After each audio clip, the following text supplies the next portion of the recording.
Tired of starting out games playing a farmer or some other backwoods hillbilly? Or are you bored of playing games where you start off as novices and, beginners in your class? Well, I got a game for you. It's called Agone.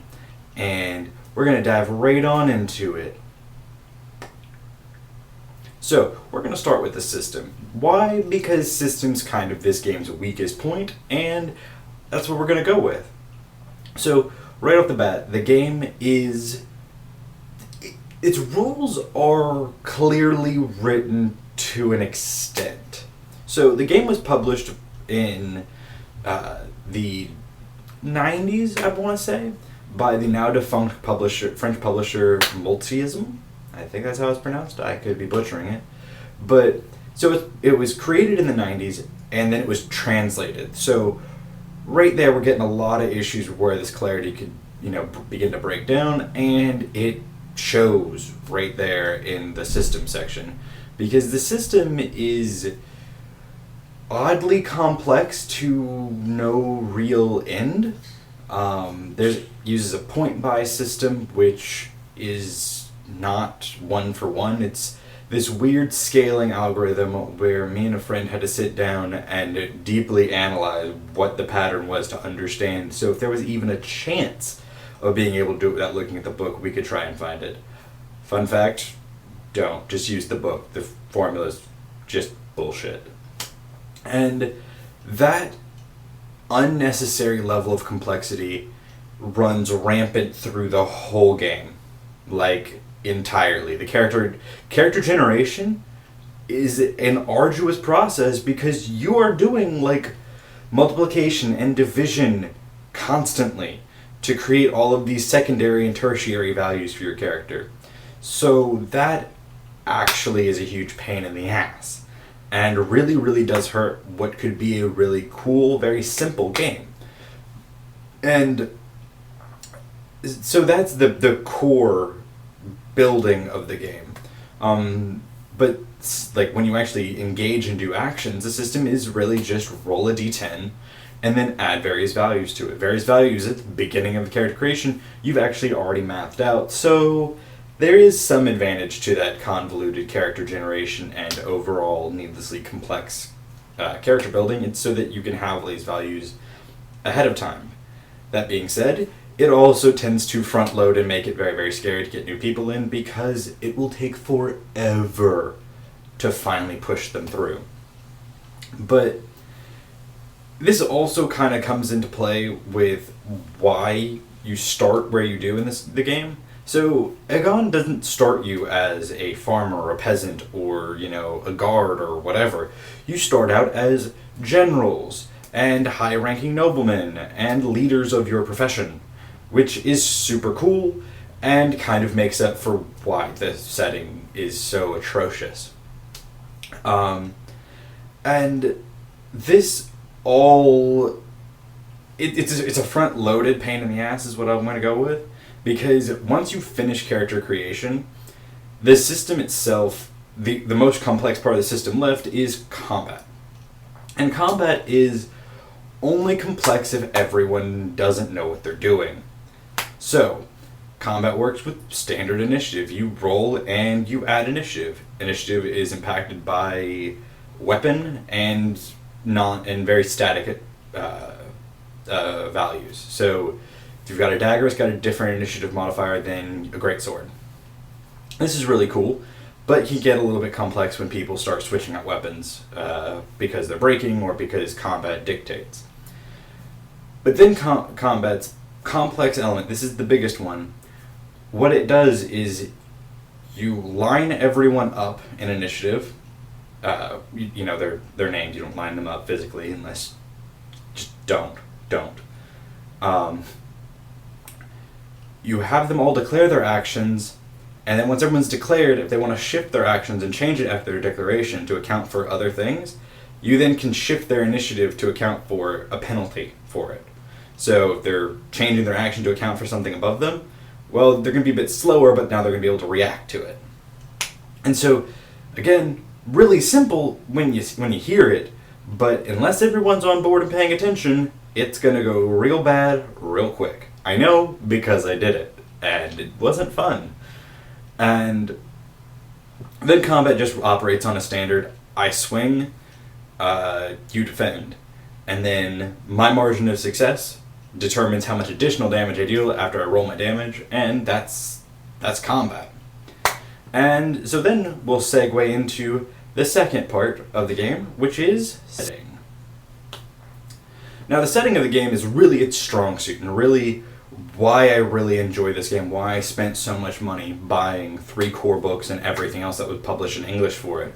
And that's because the game is a semi-Shakespearean fantasy take with a plethora of races that really you don't get to play a lot of. You've got like weird fae, you've got spriggans, you've got giants, ogres, I believe troll is in there, and I think there's a total of like 13 races that you can really realistically play, which is really cool in the sense that you've got a lot of options, and none of them feel shoehorned into the world. Every one of them has a very unique story of why they exist in this world, which, fun fact, hinges on seasons.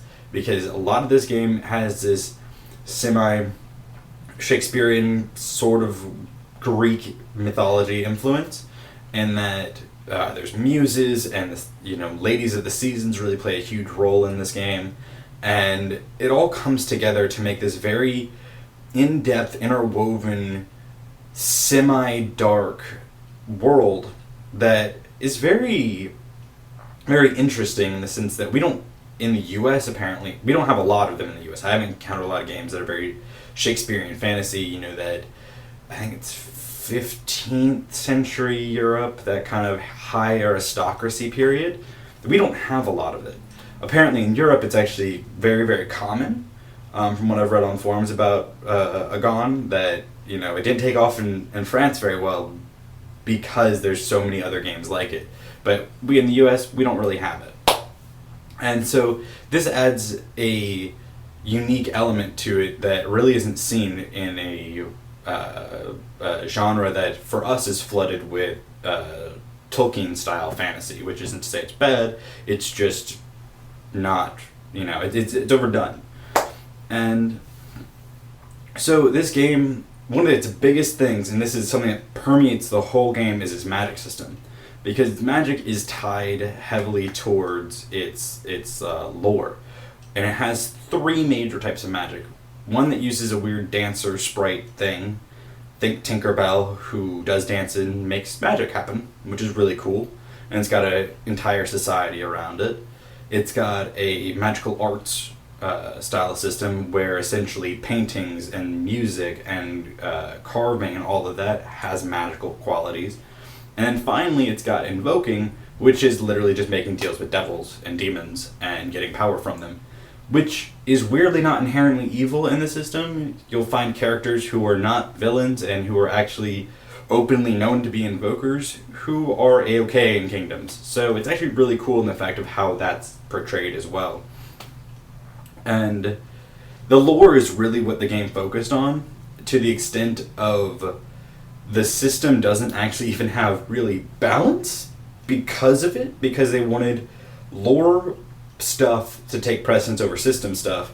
So there are races that are just broken, like giants are, their one downfall, their weakness is the fact that they're like 15 feet tall and good luck getting through a house. But other than that, they are literally siege engines. They have an ability to break siege, like walls. They are siege engine creatures, which is super cool. And so this is why I really enjoyed this game, is that setting was so it was so in-depthly woven into the game that they're like, we don't need a balance. Balancing would damage the integrity of our setting, so system be damned. And I really enjoyed that, to the extent that if everyone's on the same page, phenomenal story, phenomenal game, if everyone's on the same page. And speaking of pages, things that are on pages are art.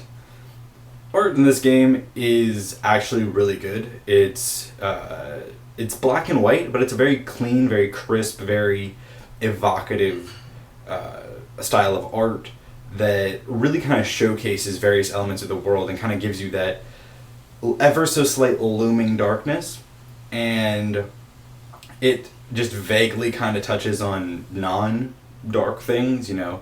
Again, that darkness is just a undercurrent in the whole setting. It wants it to be there, but never be like overt. We're not playing Ravenloft. We're playing just a slightly grim story, and the art really showcases that. So ultimately, I give Agone a 4 out of 5, mainly because I really think that the world and the art and all of that really tied together to create a really interesting game, despite the fact that its system is so horrendous in character creation. But in the end, isn't that bad once you get past that character creation phase and if everyone's on the same page. So, I would encourage you to check it out. Buying on Amazon is pretty much your best bet unless you speak French, because I have not found an English PDF of this game. I had to buy 3 core books to be able to play it and share it, because the only PDFs you could find and buy are French. So, go check it out. I'll leave a link down to the Amazon page below for the core book. Maybe in the future I'll probably do a little bit more, because I do own the entire library of like all 5 things that they produced in English. So go check it out. Go check out other games, and if you find other weird games, you know, just send them my way and tell me about them. I'll go look them up myself. But I always like looking at weird games and new games and trying to expand my own horizon on what I've got. So go check it out, and